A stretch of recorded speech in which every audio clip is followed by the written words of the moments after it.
Alright, good morning everybody. It is day 2 and I've been shooting for a few hours now. I was going to record this at the beginning of the day, but there was birds around and I actually wanted to get more shots than I did yesterday. There wasn't too many things around yesterday. I was using the camera yesterday afternoon and I've been using it this morning and I reviewed some of the files. There's a few things I want to talk about.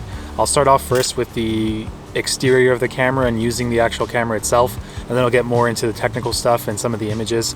So while I'm talking about the camera, I'll show a bunch of examples so you guys can get a better idea of what I'm talking about. So the first thing and the most obvious thing is when you first pick up the camera, you notice that new grip. Grip is definitely better, deeper, larger, and it feels better in the hand. It's not great. I think they can still improve upon it on future models, but for now, you know, it's fine. And especially when it comes to wildlife, usually you're holding the weight of the camera in your left hand with the lens or the tripod foot, and your hand is just kind of there as a placeholder. It's not really holding any of the weight of the camera. So for me personally, it's not a huge deal to grip. What I'm really thankful of that they did is improve the dials and the buttons. When I was on my A7 III, sometimes you're not 100% sure all the buttons are kind of the same depth, and sometimes you might accidentally hit the record button instead of hitting the AF on button. But with this camera, I know exactly where my hand is, which button I'm hovering over, and in terms of workflow for wildlife, that's really a big deal. If you go back to my previous video where I talk about some custom settings that I use on my Sony, the whole point is you don't want to take your eye away from the viewfinder and you don't want to take your hands off of the camera to do anything. So knowing exactly what button you're on, it makes a huge difference, and every second counts in wildlife photography. So I really appreciate the new buttons. One thing that I wasn't expecting in the camera was the A7R IV shutter to be so quiet. It still makes a noise for sure, but when I compare it to the noise my A7 III makes, it's definitely quieter. So I don't think I'll have to go into silent shooting mode as much, which is a benefit, because especially when you're panning, there are some issues that could happen within silent shooting mode.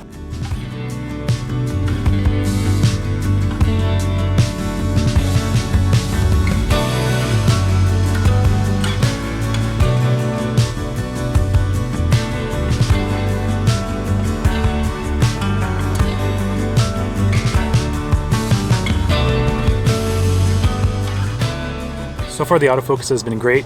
I adjusted all the settings in the morning, and when I first got out I got a little bit worried because the autofocus was horrible. I don't know what it was doing. It was grabbing onto random things and not moving from that point. And I guess I forgot one setting, because when I went on and I checked my settings, I was on AFA instead of autofocus continuous, AFC. So once I switched it to that, it made a huge difference. I was also putting the camera in trickier autofocus situations where I was expecting it to fail, and majority of the time it actually stuck with the subject. It didn't lock onto a branch or a feeder or a post or anything. So I'm pretty happy with that. So those were some of the positives that I encountered when first using the camera.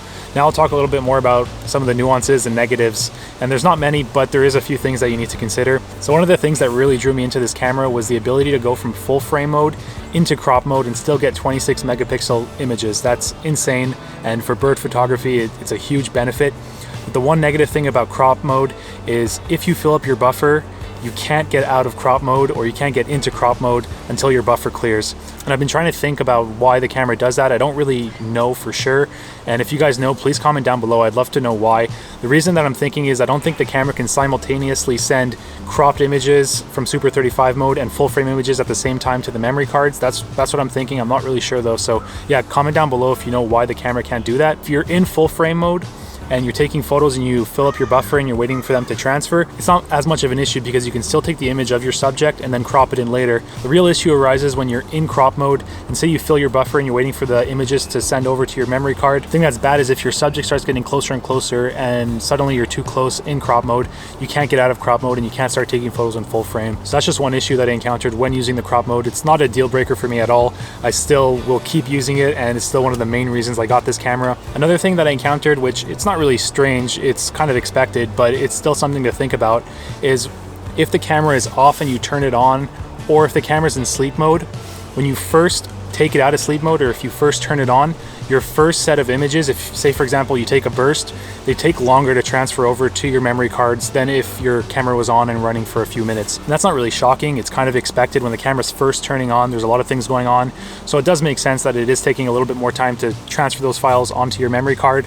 But at the same time, say for example you're in a hide or you're out in the field, You know, there's quite a few times, especially I run into it quite a bit, where I'm just sitting there, my camera goes into sleep mode, and if quickly something happens, there's action happening, and you take a huge set of photos at first, you might be dead in the water for a little bit. So it's definitely something to consider. And for myself personally, I'm probably not going to be turning off my camera anymore to try to conserve battery. I'll just have extra batteries in the field if I need to, and I'll try to continuously just keep pressing the shutter so it doesn't stay in sleep mode too long. The next thing I want to talk about quickly, it's the menu system. So the menu system hasn't really changed, and I know so many people complain about it, and it's good that you complain about it because that's the way that it's going to change in future models. But for myself personally, I think if I'm in the field and I miss a shot because I can't find something in the menus, it's not a failure of the menus, it's more a failure of myself in how I didn't customize my custom function buttons properly. The whole goal, as I said before, is when you have your eye to the viewfinder and you have your camera in your hand, you don't want to have to fiddle around too much, and that's why your custom function buttons are there. You want to have those for your most important things that you might have to jump to very quickly,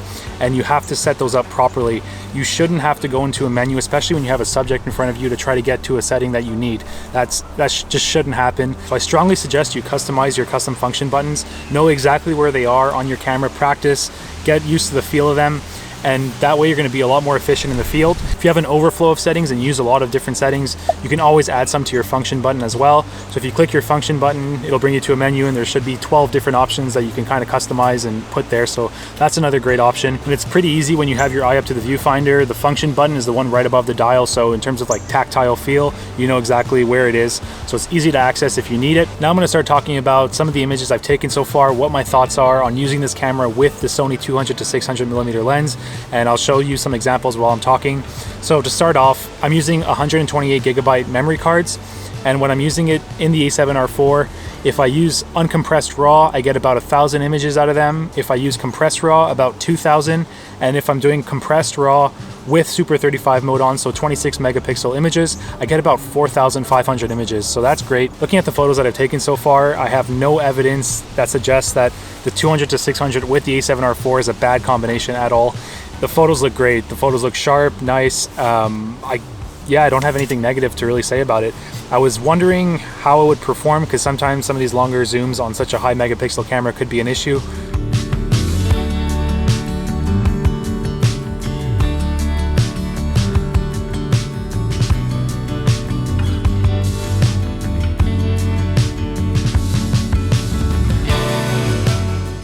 I'm going to show you now some of the heavier crops that I did. Would you get these printed? Not necessarily, but for social media like YouTube and Instagram, I think it's pretty cool that you can do this. You get a little bit more bang for your buck. You can take a wider shot of an animal and then not only get that wider shot, but also get a nice crop in. In some of the situations, you'd likely have to use noise reduction just to get rid of some of that background noise. But overall, I'm actually pretty happy with the files. There's also this Blue Jay file that I took, and if you crop into the eye, you can see my house in the reflection of the eye of the Blue Jay, and I find that really, really cool. While photographing this morning, I had one situation where a Blue Jay came in, landed, but he had his back to me, and I was waiting for him to turn so I can get a headshot. But then I realized just how beautiful his feathers are. So I took a photo, and here's the photo. And it kind of gave me an idea for a video that I think I'm going to do in Ecuador. I'm going to call it something like the finer details. And my goal is going to be to challenge myself to not just get the entire bird in the frame, but just get really small sections. So it could be a beak, a wing, a tail. And I think that's going to be a really interesting video for Ecuador because they have such unique birds with huge beaks and long feathers, so I think it's going to be great. So stay tuned for that in the future. So I only just started testing it. I've only had it for 24 hours and it's only been a backyard test. So I have other stuff that I'll probably elaborate on in the future, but I want to get a lot more hours in the field with it. I think also when I come back from Ecuador, I'm going to make a video on how this camera held up in the rainforest. So I hope you found this video helpful. I hope I gave you some insights on the A7R IV, and I hope you enjoyed the photos and videos. Let me know what you think down in the comment section below, and I'll see you in the next video. Happy birding.